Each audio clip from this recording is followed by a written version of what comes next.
Pensemos en esto por un momento. Hay una fuerza invisible que, literalmente, está detrás de casi todo lo que hacemos.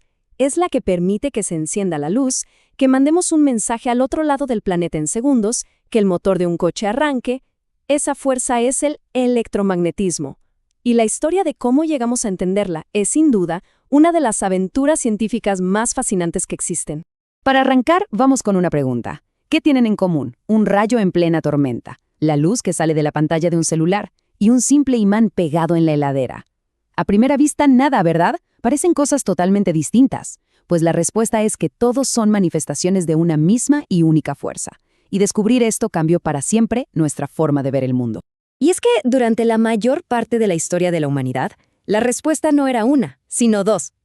Por un lado estaba esa cosa extraña, casi mágica que crepitaba, la electricidad.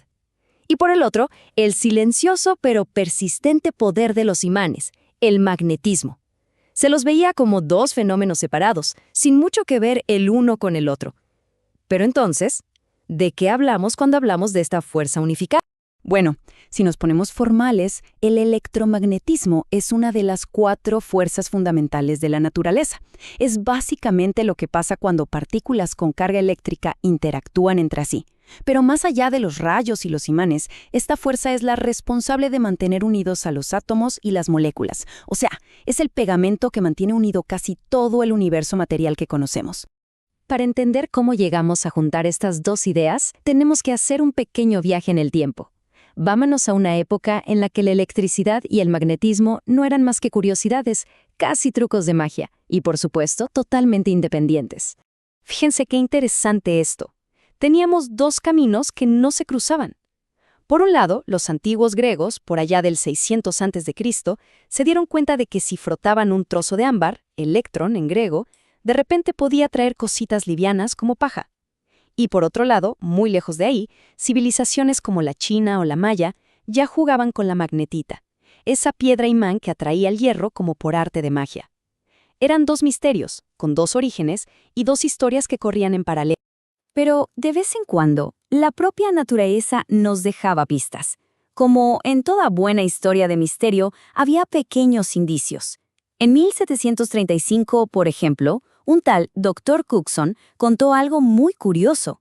Después de una tormenta eléctrica, unos cuchillos que habían quedado cerca de donde cayó un rayo, de repente se habían vuelto imanes.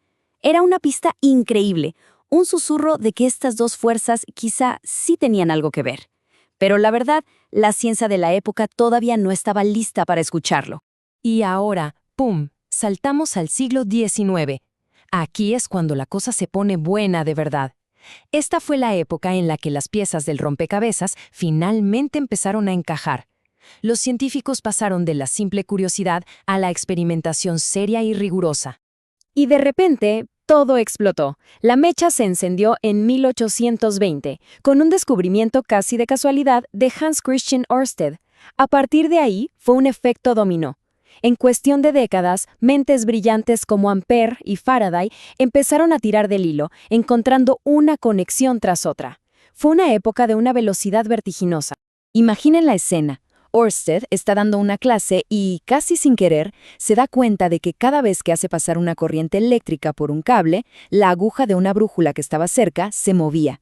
La conclusión, aunque simple, fue revolucionaria. La electricidad en movimiento crea magnetismo.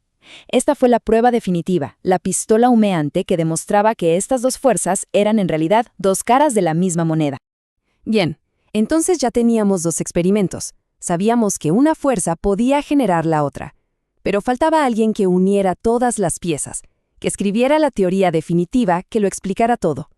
Y aquí es donde entra en escena un verdadero gigante de la física, James Clerk Maxwell. Lo increíble de Maxwell es que él no hizo nuevos experimentos. Lo que hizo fue tomar todo el trabajo de Ørsted, de Faraday y de otros genios y lo tradujo al lenguaje universal de las matemáticas. El resultado fueron 4 ecuaciones, 4, que son pura elegancia. Describían a la perfección cómo la electricidad y el magnetismo danzan juntas en el universo. Básicamente resolvió el misterio para siempre. Pero aquí viene lo realmente alucinante. Sus ecuaciones no solo sirvieron para explicar lo que ya sabíamos. No, Se atrevieron a predecir algo que nadie había visto, algo que surgía puramente de la belleza y la lógica de las matemáticas. Y esto cambió las reglas del juego. Aquí es donde a todos se les voló la cabeza. Maxwell calculó que si uno creaba una perturbación en este nuevo campo electromagnético unificado, esa perturbación viajaría por el espacio como una onda, y no a cualquier velocidad. Calculó la velocidad exacta y el resultado fue de casi 300.000 kilómetros por segundo. ¿Le suena? Claro, era la velocidad de la luz. La conclusión fue inevitable y absolutamente revolucionaria. La luz, ese misterio ancestral, no era más que una onda electromagnética. Y por supuesto, este descubrimiento no se quedó en los libros de física. No, para nada. Esto literalmente dio inicio al mundo moderno. Abrió las puertas a la era tecnológica en la que vivimos hoy. De golpe, nos dimos cuenta de que la luz que vemos es solo una pequeñísima parte de un espectro enorme de radiación. Las ondas de radio, los rayos X, las microondas del horno, todo es exactamente lo mismo. Son ondas electromagnéticas, solo que vibrando a distintas frecuencias. Y en el momento en que entendimos eso, aprendimos a usarlas a nuestro favor. Y eso nos trae de vuelta a nuestro día a día. La electricidad que llega a nuestras casas, electromagnetismo. El Wi-Fi, la radio, el celular, pura onda electromagnética.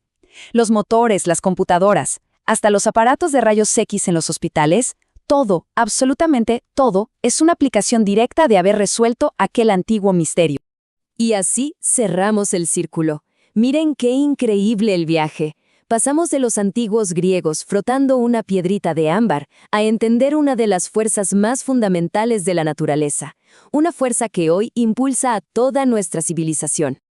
¿Pero quiere decir que ya lo sabemos todo? ¡Para nada! La historia no termina aquí.